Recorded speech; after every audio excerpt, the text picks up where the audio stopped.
कहते हैं ये सियासत है और सियासत में कुछ भी परमानेंट नहीं होता। अगर आपको यकीन नहीं हो रहा है तो एक बार कुलदीप सिंह सेंगर को ही देख लीजिए। रेप केस में सजा काट रहे उन्नाव के पूर्व विधायक कुलदीप सिंह सेंगर के परिवार का राजनीतिक सफर भी अब लगभग खत्म होता नजर आ रहा है। आजादी के बाद से ही जिस ग्राम पंचायत पर सेंगर के परिवार का कब्जा था वो अब हाथ से निकल गई है। यहाँ पहली बार सेंगर परिवार की बजाय कोई और गांव का प्रधान चुना गया है।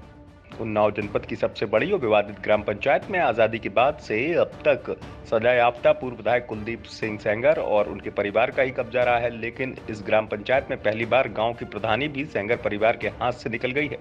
कुलदीप सेंगर के चिर प्रतिद्वंदी और दुष्कर्म पीड़िता का केस लड़ने वाले दिवंगत वकील के चाचा शिशुपाल सिंह ने प्रधानी का चुनाव जीत लिया है।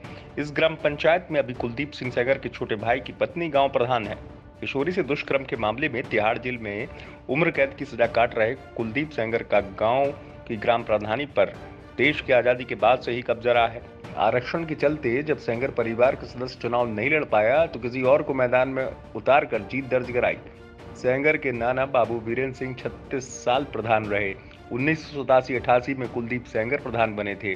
2000 से 2010 तक कुलदीप की मां स्वर्गीय चुन्नी देवी प्रधान रही थी। पिछले चुनाव में कुलदीप के छोटे भाई अतुल सिंह की पत्नी अर्चना सिंह प्रधान बनी थी।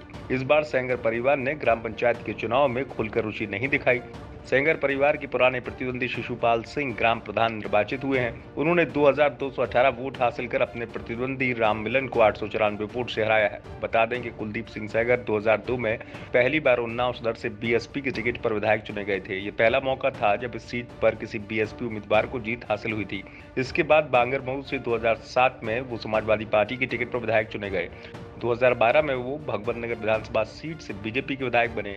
यानी बीते 17 सालों में उन्नाव की 3 विधानसभा सीटों की 3 अलग अलग पार्टियों से नुमाइंदगी कर चुके हैं। उनका पूरे जिले में अच्छा प्रभाव रहा है और यही कारण था कि रेप के मामले में केस दर्ज होने के बाद भी बीजेपी को काफी समय लग गया था कुलदीप सिंह सेंगर पर कार्रवाई करने में। लखनऊ से कुमार अभिषेक के साथ ब्यूरो रिपोर्ट यूपी तक।